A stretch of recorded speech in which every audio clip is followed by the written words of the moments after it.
Assalamualaikum warahmatullahi wabarakatuh, anak-anak sekalian dimanapun Anda berada. Kali ini karena situasi dan kondisi saya akan memberikan pembelajaran secara online untuk mata pelajaran PKN. Kebetulan untuk tema kita kali ini adalah tentang materi di bab 6 kelas 7 dengan judul Daerah dalam Kerangka Negara Kesatuan Republik Indonesia. Tema ini nanti akan saya sajikan secara 3 bagian. Untuk bagian pertama nanti kita akan membahas mengenai perjuangan menuju NKRI. Nanti bagian kedua kita akan membahas tentang peran daerah dalam kerangka NKRI, dan terakhir pada bagian ketiga nanti kita akan membahas mengenai mempertahankan NKRI. Anak-anak sekalian, sebelumnya saya minta kalian untuk membaca buku siswa yang ada di rumah kalian. Silakan dibaca. Nah, setelah dibaca baru nanti kalian ikuti materi yang saya sampaikan. Anak-anak sekalian, jadi negara kita ini negara yang sangat luas. Kalau kita melihat dari sisi sejarah, bahwa negara kita ini kalau dilihat dari luasnya itu ada beribuan hektar luasnya, ada 5 juta sekian kilometer persegi. Penduduk kita satu yang terbesar di dunia nomor 4. Nah, bangsa kita semenjak zaman dahulu ini terkenal ya. Jadi negara kita zaman dahulu itu ibaratnya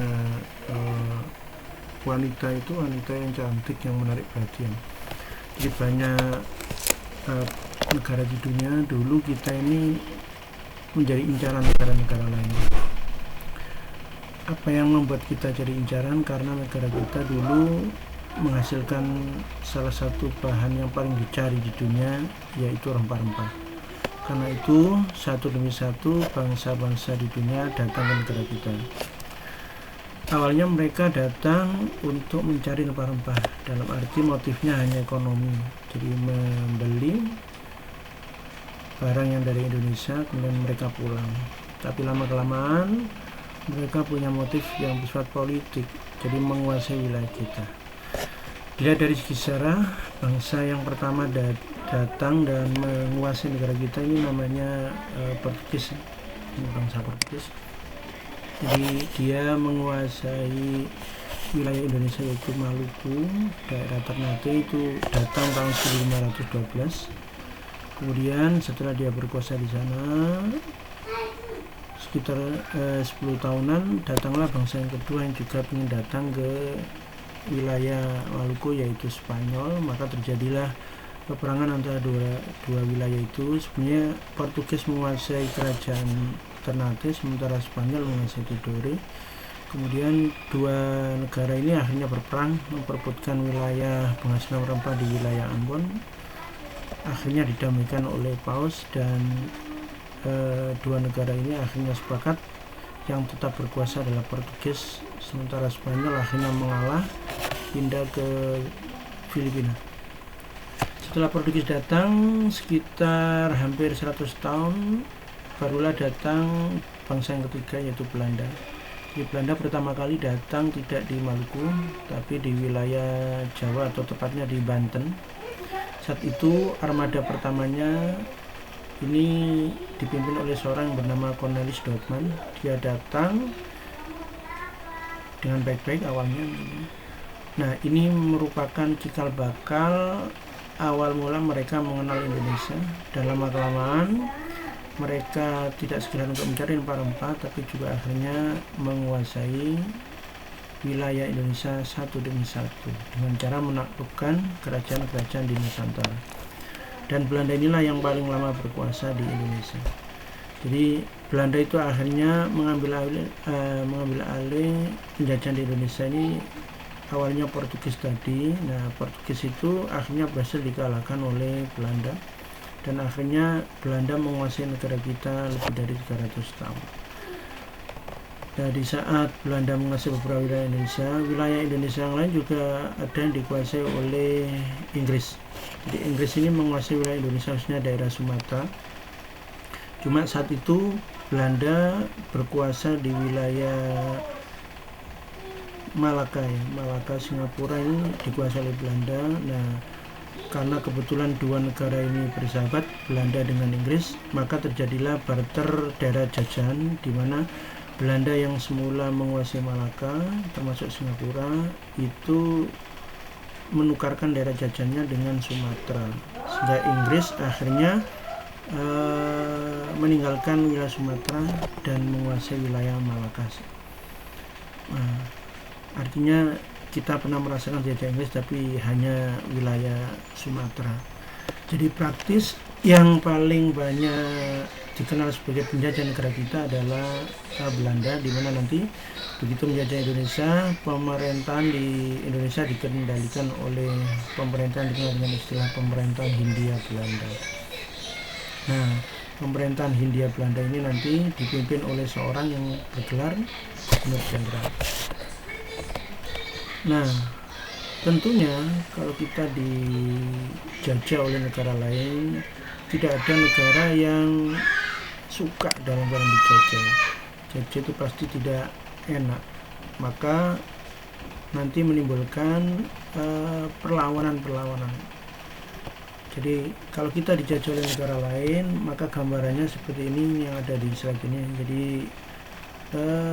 tenaga kita ini diperas habis oleh penjajah, mereka dikerjakan dalam bentuk kerja paksa atau Belanda dikenal dengan istilah kerja rodi. Jadi mereka tidak dibayar, dipaksa untuk bekerja keras, nah bahkan melampaui kekuatannya. Di rata-rata kerja rodi di negara kita ini dilakukan dengan cara mereka dipekerjakan sebagai pekerja-pekerja yang membuat jalan-jalan kereta api maupun jalan-jalan yang lain, termasuk jalan yang terkenal yaitu Jalan Anyer Seng Panarukan yang terkenal dengan istilah Jalan Dendels. Kebutuhan hidup rakyat saat itu ya sangat terbatas, makanya banyak wajah-wajah yang kekurangan makan, kelaparan, kurang gizi. Ini sekilas gambaran saat kita dikuasai oleh bangsa Belanda ini. Nah, karena mungkin tidak enak dijajah oleh negara lain, maka pasti bangsa kita nggak diam saja. Maka akhirnya muncullah perlawanan yang dilakukan oleh tokoh-tokoh pejuang. Di perlawanan ini rata-rata dipimpin oleh raja-raja yang ada di setiap daerah, di setiap kerajaan yang ada di negara kita, dari Aceh sampai ke Maluku ya.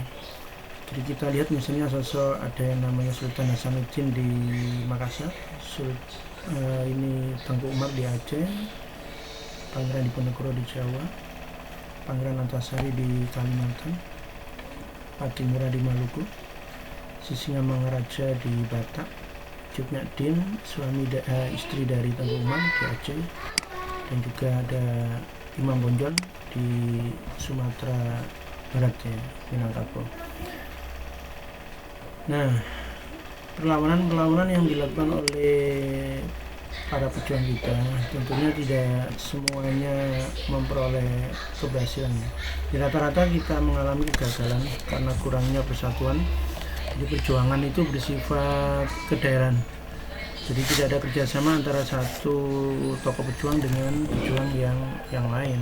Maka rata-rata mereka mengalami kekalahan. Jadi tidak ada yang berhasil. Nah, untungnya walaupun secara umum perlawanan kita melawan penjajah banyak mengalami kegagalan, tapi Tuhan, tidak atas berkat rahmat Tuhan, negara kita akhirnya bisa lepas dari penjajahan Belanda. Jadi setelah Belanda menguasai kita lebih dari 300 tahun, ada yang bilang 350 tahun, tepat tanggal 8 Maret 1942, Belanda yang susah payah kita kalahkan ternyata akhirnya bertekuk lutut kalah dengan Jepang. Jadi Jepang itu berhasil mengalahkan Belanda saat pertempuran di wilayah Indonesia, sehingga akhirnya Belanda menyerah kepada Jepang, bertempat di Kalijati Subang. Secara resmi Gubernur Jenderal Hindia Belanda dan juga Panglima tentara Belanda di Indonesia ini akhirnya menyerah kepada Jepang. Nah, diterima oleh pemimpin tertinggi pasukan Jepang, Hitoshi Imamura. Maka praktis begitu Jepang menyerah, begitu Belanda menyerah, akhirnya wilayah Indonesia diambil alih oleh Jepang. Jadi yang berkuasa di Indonesia adalah Jepang. Walaupun awalnya kehadiran Jepang ini disambut dengan sukacita, artinya karena mereka dianggap berhasil mengalahkan musuh besar Indonesia itu Belanda, maka kedatangan Jepang ini awalnya dianggap sebagai pahlawan. Jadi dilulukan oleh masyarakat, dan ini dimanfaatkan baik oleh Jepang sehingga Jepang mengeluarkan istilahnya 3A itu. Jadi Nippon Cahaya Asia, Nippon Pemimpin Asia, Nippon Pelindung Asia, dan dia memperkenalkan diri sebagai saudara itu. Walaupun awalnya diterima dengan baik, tapi lama-kelamaan yang namanya penjajah ya tetap penjajah. Jadi dia pasti menimbulkan penderitaan kepada bangsa-bangsa yang dijajahnya. Maka kalau kita lihat kronologi di sini yang bagian atas ini, inilah gambaran penderitaan yang dialami bangsa kita. Jadi zaman Jepang ini kebutuhan pokok masyarakat, beras, kapas itu amat sangat terbatas, sehingga rakyat kelaparan banyak dan juga kekurangan sandang pangan papan. Juga banyak wanita-wanita yang hamil ini gara-gara mereka dijadikan jugun yanfu, jadi semacam wanita yang dipekerjakan di markas-markas Jepang, sehingga mereka harus melahirkan anak yang tidak jelas bapaknya. Cuma selama kita dijajah Jepang ada keuntungannya. Jadi Jepang ini memberikan pelatihan kepada bangsa kita, latihan dasar kemiliteran. Jadi tujuan mereka untuk melatih keterampilan militer kepada bangsa kita supaya nanti kalau ada sekutu datang, maka bangsa Jepang atau pasukan Jepang bisa dibantu oleh rakyat Indonesia yang sudah dilatih keterampilan untuk berperang. Jadi untuk meringankan beban mereka. Nah, cuma ini dimanfaatkan baik oleh bangsa kita sehingga kita akhirnya bisa memperoleh ilmu perang dari Jepang dan nanti bisa dimanfaatkan oleh bangsa kita. Saat itu salah satu tokoh pejuang kita yang zaman Belanda ini sering masuk penjara karena sangat bertentangan dengan Belanda, tapi dengan Jepang dia sangat bersahabat gitu. Inilah yang nanti akan menjadi presiden kita yang pertama, yaitu Insinyur Soekarno. Di bangsa kita dijajah oleh Jepang itu sekitar 3,5 tahun. Nah, penjajahan Jepang ini akhirnya berakhir karena saat itu sekutu yang merupakan musuh besar Jepang. Jadi dalam Perang Dunia Kedua, Jepang ini satu kelompok dengan dua negara yang lain, yaitu Jerman dan Italia. Di Perang Dunia Kedua ini berlangsung mulai tahun 1942 sampai 1945. Ada dua kelompok yang berperang, yaitu kelompok sekutu dan kelompok poros. Yang kelompok sekutu ini hanya 3 negara, yaitu Jerman, Italia, sama Jepang. Sementara untuk yang kelompok sekutu ini banyak. Di dalamnya ada Inggris, Prancis, kemudian banyak lagi yang Belanda juga termasuk di dalamnya, termasuk Amerika. Ini adalah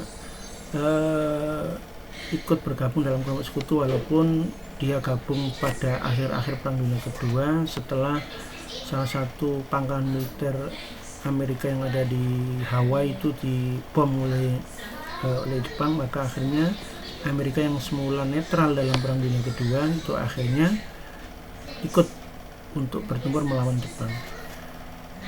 Nah, untuk mengakhiri Perang Dunia Kedua, Sekutu melalui Amerika itu langsung mengeluarkan 2 senjata andalan yang paling berbahaya, yaitu bom atom. Bom atom ini dikasih nama yang satu Fastman, yang satu Little Boy. 2 bom atom itu akhirnya dijatuhkan di 2 kota di Jepang, yaitu Hiroshima pada tanggal 6 dan Nagasaki tanggal 9. Karena dahsyatnya efek itu akhirnya membuat Jepang itu akhirnya menyerah kalah kepada Sekutu. Jadi awalnya Perdana Menteri Jepang sekitar tanggal 13 Agustus itu menyerah, tapi tidak diterima oleh Sekutu. Sekutu pengen yang menyerah adalah langsung Kaisar Jepang, maka tepat tanggal 15 Agustus 45 Kaisar Jepang yang bernama Hirohito ini orangnya ini langsung mengumumkan berpidato bahwa dia menyatakan bahwa Jepang menyerah kepada Sekutu. Maka langsung nanti dilanjutkan dengan prosesi penandatanganan kekalahan perang di kapal perang milik Amerika. Saat itu kapal perang Amerika namanya USS Missouri ya, dimana di situ ada komandan tertinggi pasukan Amerika namanya Douglas MacArthur. Ini wakil dari Jepang yang menandatangani kekalahan Jepang. Praktis dengan menyerahnya Jepang kepada Sekutu, maka berakhirlah Perang Dunia Kedua. Maka konsekuensinya pemenang Perang Dunia Kedua akan mengambil alih semua wilayah jajahan yang dahulu dikuasai oleh Jerman, Italia maupun Jepang. Nah, bagaimana nasib Indonesia yang semula dijajah oleh Jepang?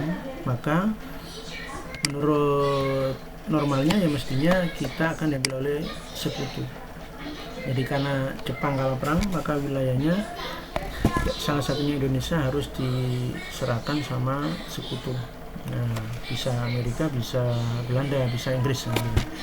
Nah, begitu tanggal 15 Agustus Jepang menyerah, informasi penyerahan Jepang ini akhirnya diterima oleh bangsa kita melalui tokoh-tokoh para muda. Di sini ada Soekarni, ada Malik, Syahrir, Hairul Saleh. Sekitar jam 10 malam, rombongan para muda ini langsung bertamu ke rumahnya Soekarno. Kebetulan Insinyur Soekarno ini 1 minggu sebelumnya ini habis bertemu dengan komandan pasukan Jepang. Jadi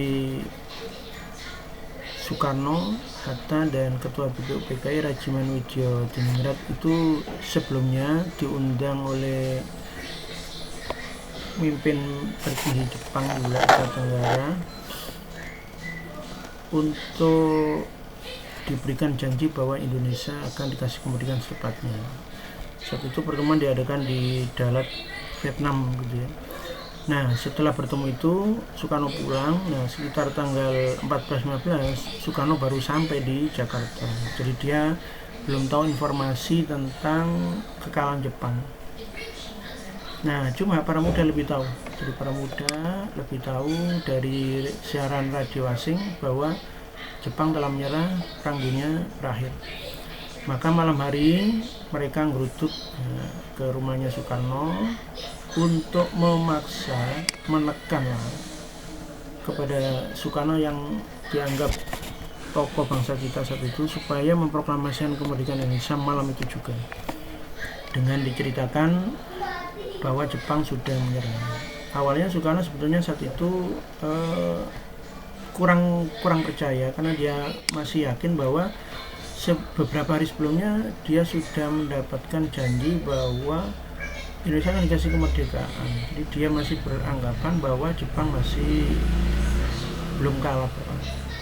Namun akhirnya dikasih penjelasan, maka akhirnya Soekarno bisa menerima penjelasan bahwa Jepang itu kalah.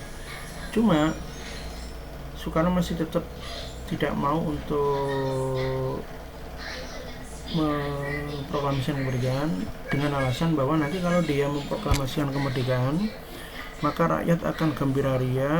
Nah, padahal kita tahu, kata Soekarno, Jepang itu persenjataan masih lengkap, pasukan-pasukannya masih berkeliaran di mana-mana. Nanti kalau rakyat dengan sukacita merayakan kemerdekaan Indonesia, tapi Jepangnya marah, nanti kalau terjadi pertumpahan darah bagaimana ya? Makanya Soekarno Hatta tidak ingin terburu-buru memproklamasikan, melihat situasi dulu. Jadi intinya misi para pemuda untuk memaksa Soekarno untuk memproklamasikan kemerdekaan malam hari itu tanggal 15 Agustus gagal. Maka para pemuda itu akhirnya pulang ke rumah, tapi sebelum pulang ke rumah karena mereka misinya gagal, maka sekitar jam 12-an mereka ngumpul di tempat nongkrong namanya Asrama Menteng 31. Para pemuda itu masih penasaran kenapa tokoh selevel Soekarno ini kok tidak mau memproklamasikan kemerdekaan, padahal sudah diberitahu bahwa Jepang itu kalah perang. Maka akhirnya hasil dari acara kumpul-kumpul itu mereka sepakat berkesimpulan bahwa kemungkinan besar Soekarno ini takut sama Jepang. Maka mereka ingin memaksa Soekarno memproklamasikan kemerdekaan di tempat yang jauh dari Jepang. Maka sepakat mereka membawa Soekarno ke tempat yang namanya adalah Rengas Dengklok. Maka setelah tanggal 15 Agustus malam upaya memaksa Soekarno gagal, maka pagi harinya 16 Agustus sekitar jam 4 pagi para pemuda dengan bawa mobil mereka ke rumahnya Soekarno Hatta dan membawa dua orang itu ke tempat yang dikenal dengan nama Rengas Dengklok. Nah, singkat kata, setelah di Rengas Dengklok, Soekarno Hatta ini dipaksa kembali. Sekitar sampai siang hari sebenarnya dia dipaksa untuk memproklamasikan kemerdekaan di wilayah situ, dan para pemuda menceritakan bahwa di situ jauh dari Jepang, tapi ternyata Soekarno masih tetap tidak bergeming, jadi dia tidak mau, dipaksa memproklamasikan kemerdekaan. Nah, untungnya saat Soekarno diculik para pemuda di Rengas Dengklok, salah satu sahabat Soekarno namanya Mr. Ahmad Suparjo itu mencari Soekarno yang sudah 1 minggu lebih nggak ketemu sama dia. Karena di rumahnya nggak ada, akhirnya dia mendapat informasi melalui tokoh pemuda namanya Wikana bahwa Soekarno dibawa anak muda ke Rengas Dengklok. Maka akhirnya Suparjo minta diantar ke Rengas Dengklok. Setelah itu sampai di Rengas Dengklok, Mr. Ahmad Suparjo itu akhirnya memberikan ketegasan bahwa Indonesia besok akan dimerdekakan. Maka saat itu karena ada ketegasan dari Mr. Ahmad Suparjo bahwa Indonesia besok akan diproklamasikan, maka Soekarno-Hatta akhirnya dilepas. Nah, cuma para muda masih setengah yakin setengah enggak akan ucapan itu. Akhirnya para muda pun ikut mengawal Soekarno-Hatta dan Mr. Ahmad Suparjo pulang ke Jakarta. Nah, ini sudah masih tanggal 16 Agustus. Nah, sampai di Jakarta itu sampai malam, sekitar tanggal 16 Agustus jam 11 malam mereka sampai di Jakarta. Awalnya untuk menyusun naskah proklamasi rencananya akan dilakukan di rumahnya Soekarno, tapi informasi yang saya baca bahwa Soekarno tidak mau tempat penyusunan naskah proklamasi di rumahnya karena takut nanti Jepang marah dan menembaki rumahnya. Maka saat itulah kembali Mr. Ahmad Suparjo memberikan solusi. Jadi dia menghubungi salah satu temannya yaitu orang Jepang, di mana orang Jepang ini punya pangkat yang tinggi yaitu Laksamana Maeda. Menurut Mr. Ahmad Suparjo, walaupun dia orang Jepang, tapi dia lebih suka Indonesia itu daripada dikuasai oleh sekutu, lebih suka Indonesia merdeka. Maka oleh Mr. Ahmad Suparjo, Laksamana Maeda dihubungi. Setelah itu akhirnya diperoleh jawaban bahwa Maeda bersedia rumahnya ditempati sebagai tempat naskah proklamasi, tempat penyusun naskah proklamasi. Maka rombongan besar tokoh-tokoh bangsa kita itu akhirnya ke rumahnya Laksamana Maeda sampai akhirnya sekitar jam 4 pagi tanggal 17 Agustus konsep naskah proklamasi berhasil disusun oleh 3 orang yaitu Soekarno, Hatta, dan Mr. Ahmad Suparjo. Awalnya berupa tulisan Insinyur Soekarno yang menulis ya, nggak ada coretan-coretannya. Setelah selesai konsep ini jadi kebetulan rumahnya Laksamana Maeda ini kan 2 lantai gitu. Maka awalnya yang menyusun hanya 3 orang, Soekarno, Hatta, dan Mahmud Suparjo. Sementara tokoh-tokoh bangsa yang lain, tokoh-tokoh muda itu ada di lantai bawah. Nah, itu selesai disusun, maka Soekarno Hatta turun ke bawah dan membacakan konsep itu ke teman-teman lain yang hadir. Nah, di saat itu akhirnya disetujui oleh yang hadir. Nah, setelah selesai maka konsep naskah proklamasi itu diketik oleh Sayyidin dengan beberapa perubahan kata-katanya. Jadi misalnya atas nama bangsa Indonesia ini sebelumnya ditulis wakil-wakil bangsa Indonesia dan lain-lain. Jadi ada beberapa perubahan antara konsep yang ditulis dengan yang diketik oleh Sayyidin ini. Maka pagi hari agak siang jam 10 pagi bertempat di Jalan Pegangsaan Timur nomor 56 di rumahnya Insinyur Soekarno. Inilah diadakan pembacaan naskah proklamasi. Nah, dihadiri oleh banyak orang.